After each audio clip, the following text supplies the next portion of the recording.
আজকে 11 ফেব্রুয়ারি 2026 সকাল 7:30। বাজারে যাচ্ছি, কিন্তু সকালে আমাদের কাদিরহাটের যে মেইন রোড, এখানে প্রচুর গাড়ি চলে,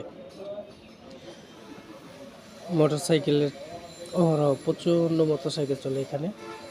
তো সরকারি নিষেধাজ্ঞা থাকার কারণে আজকে দেখতে পাচ্ছেন একটা মোটরসাইকেলও নাই। মানুষ কিভাবে এত সচেতন হয় দেখেন।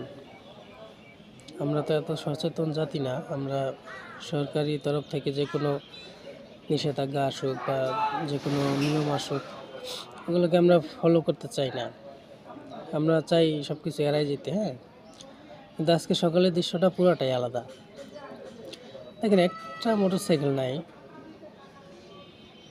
সুন্দর এখানে ভিডিওটা করা।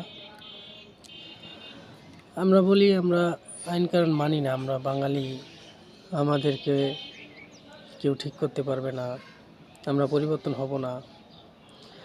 আসলে আইন প্রয়োগ করতে জানলে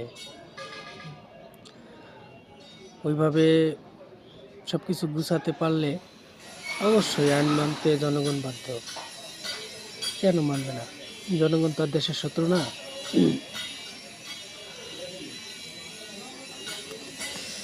আগে সকল নির্বাচনে দেখতাম মোটরসাইকেলের নিষেধাজ্ঞা আসতো, কিন্তু নেতাদের চেলারা, নেতাদের শালারা, নেতাদের সুমন্দিরা, নেতাদের যত চাল্লি-পাল্লি যা আছে তাদের গাড়ি ঠিকই চলতো।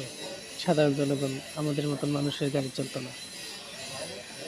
ভোট কেন্দ্রের সামনেও গাড়ি চলতো, কিন্তু আমরা গাড়ি বের করতে পারতাম না।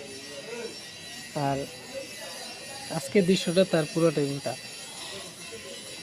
কোনো নেতা খেতা চাল্লি-পাল্লি কোনো পাত্তা নাই, বেল নেই।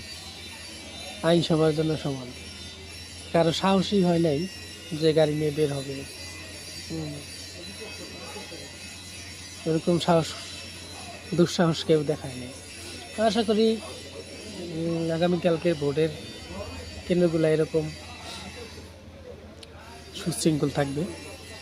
সরকারের সকল নির্দেশনা মানুষ মানবে এবং হাসি খুশিতে মানুষ ভোট দিতে যাবে, ভোট দিবে। মনে হচ্ছে আজকের এই দৃশ্য দেখে মনে হচ্ছে ভোটটা সুষ্ঠুই হবে। কারণ মানুষ আসলে সরকারের বিরুদ্ধে বা আইনের বিরুদ্ধে